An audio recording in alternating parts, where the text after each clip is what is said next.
तक मैं मान के चल रही हूँ कि आप सभी ने RIBA 2024 वाला जो प्लेलिस्ट है उसे एक्सेस कर लिया होगा, जहां पे RIBA regional institute of education और constituent unit of NCERT new Delhi के रिगार्डिंग कंप्लीट इंफॉर्मेशन दी गई है।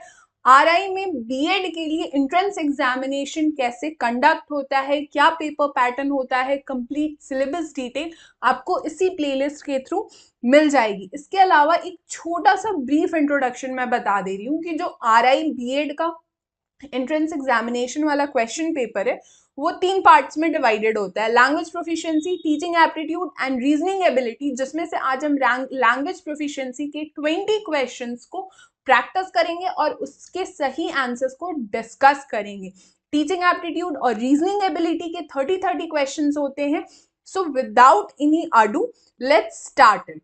देखो, जैसे ही आपके पास क्वेश्चन पेपर आएगा ना, वहीं पे कुछ कुछ बातें आपको बता दी जाती है कि जो मैक्सिमम मार्क्स होता है वो 160 मार्क्स का पेपर होता है। टाइम जो आपको मिलता है वो 2 घंटे का मिलता है।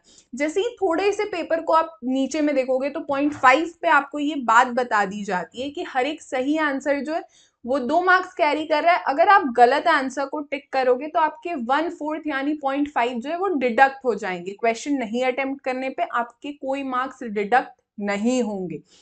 और यहाँ पे आप देखो, जो मैंने बताया था कि जो क्वेश्चन पेपर है वो 3 सेक्शन में डिवाइडेड है।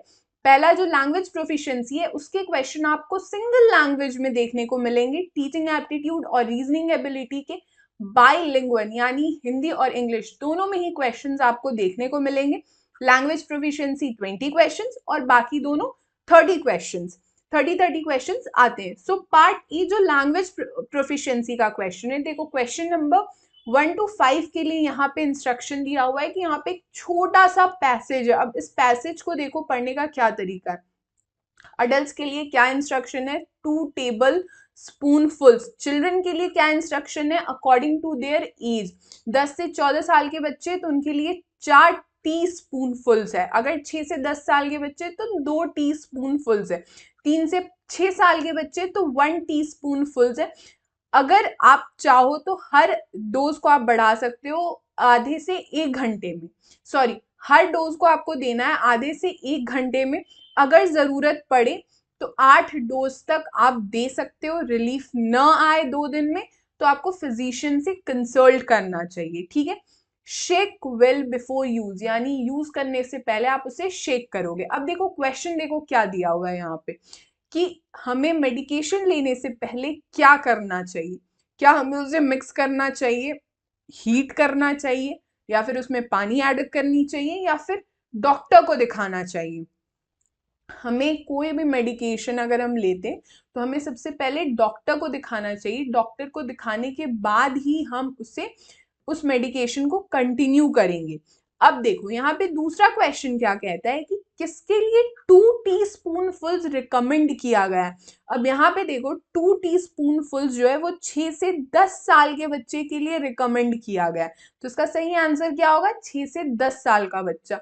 मैक्सिमम अमाउंट ऑफ मेडिकेशन क्या होगा किसी भी अडल्ट के द्वारा लिया गया 4 घंटे के पीरियड में, 2 डोज, 4 डोज या 6 डोज या 8 डोज। अगर मैं बात करूं तो हर आधे से 1 घंटे में हमें अगर डोज को रिपीट करना रहे, और अडल्ट के लिए जो डोज बताया गया है वो 2 टेबल स्पून फुल्स है, तो हर 4 घंटे में क्या हो जाएगा, वो 8 डोज हो जाएगा, क्योंकि हर आधे घंटे में मैक्सिमम हमें रिपीट करना ही होगा। चिल्ड्रन का जो डोज है वो कैसे डिटरमाइन होता है, यहाँ पे डायरेक्ट आंसर आपको मिल जाएगा कि चिल्ड्रन का जो डोज है वो उनके एज के हिसाब से डिटरमाइन होता है। अब ना यहाँ पे एक बात आप देखो कि यहाँ तक हमें जितने भी क्वेश्चंस मिले ना, सारे के सारे डायरेक्ट पैसेज से ही मिले। इवन ये वाला भी जो क्वेश्चन है, दिस मेडिकेशन इज, ये आप खुद जब पढ़ रहे होगे तो आपको बात समझ में आ रहा होगा कि कहीं ना कहीं एक लिक्विड मेडिकेशन की बात की गई है। अब एप्पल ऑफ डिस्कॉर्ड का क्या मतलब होता है, reason of conflict, matter of discussion, cause of frustration या रीजन फॉर रेजिग्नेशन। तो ये जो डिस्कॉर्ड वर्ड होता है ना, इसका मतलब कहीं ना कहीं कॉन्फ्लिक्ट होता है, कहीं ना कहीं टूटना होता है। तो विदाउट एनी डाउट आप ऑप्शन नंबर 1 को टिक करोगे। अब यहाँ पे देखो क्वेश्चन नंबर 7 हमारा क्या कहता है, she is the best student in her class. ये एक सिंपल असेटिव सेंटेंस है, इसे आपको चेंज करना है कंपैरेटिव डिग्री में। कंपैरेटिव डिग्री में चेंज करने के लिए आपके पास दो सब्जेक्ट का होना जरूरी है। क्यों? क्योंकि यहाँ पे ना दो सब्जेक्ट में ही हम कंपेयर करते हैं, ठीक है। She is the better student in her class, नहीं। She is better than any other student in her class, ये सही है। She is the only better student in her class, नहीं। She is better than any other students in her class. अब यहाँ पे ना एक चीज आप थोड़ा सा देखना कि जो ऑप्शन 4 और सेकंड है वो दोनों ही ऑलमोस्ट सेम है। ऑलमोस्ट क्या भाई, दोनों ही ऑप्शन सेम है।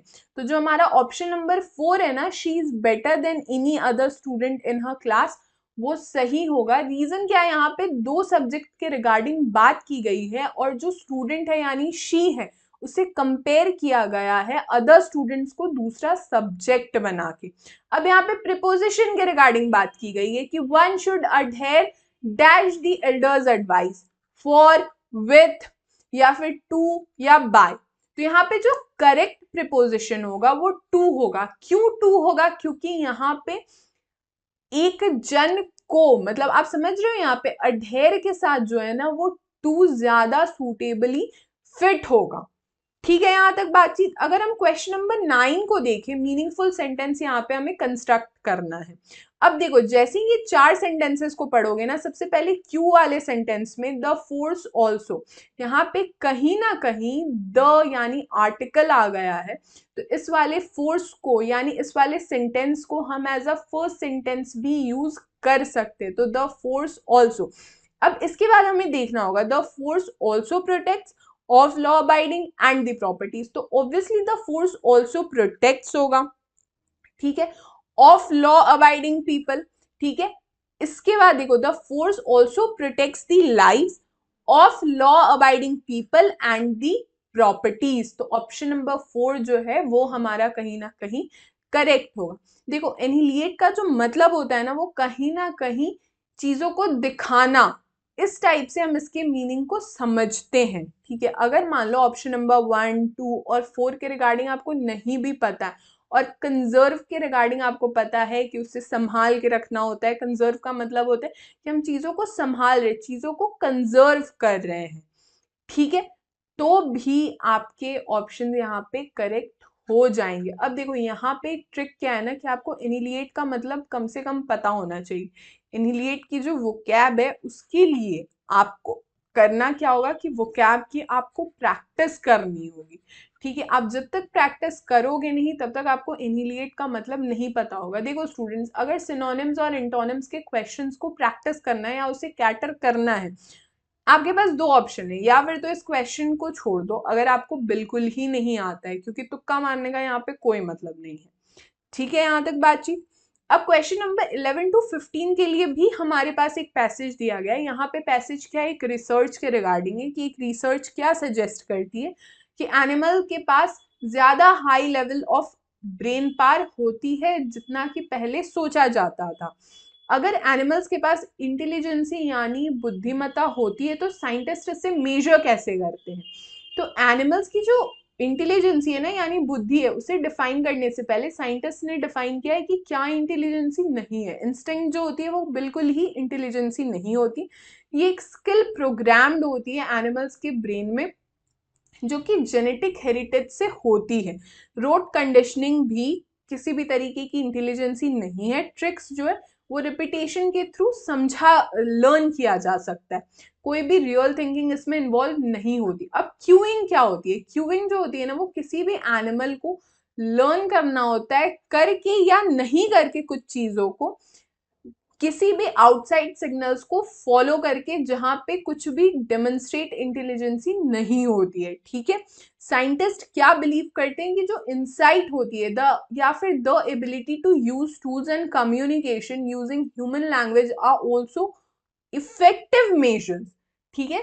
जो इंसाइट होती है या फिर एबिलिटी होती है किसी भी टूल्स को यूज करने की या कम्युनिकेशन करने की ह्यूमन लैंग्वेज में, ये सारी चीजें एक इफेक्टिव मेजर होती है मेंटल एबिलिटी की जो कि एनिमल्स की होती है। जब भी हमें एनिमल्स के इंटेलिजेंसी को जज करना रहे तो साइंटिस्ट जो है वो जनरली इंसाइट के लिए देखते हैं, जहां पे फ्लैश ऑफ सर्टेन अंडरस्टैंडिंग यानी सर्टेन अंडरस्टैंडिंग फ्लैश होती है, जब भी यंग गोरिल्ला ट्री तक नहीं पहुंच पाती है तो वो क्या नोटिस करती है?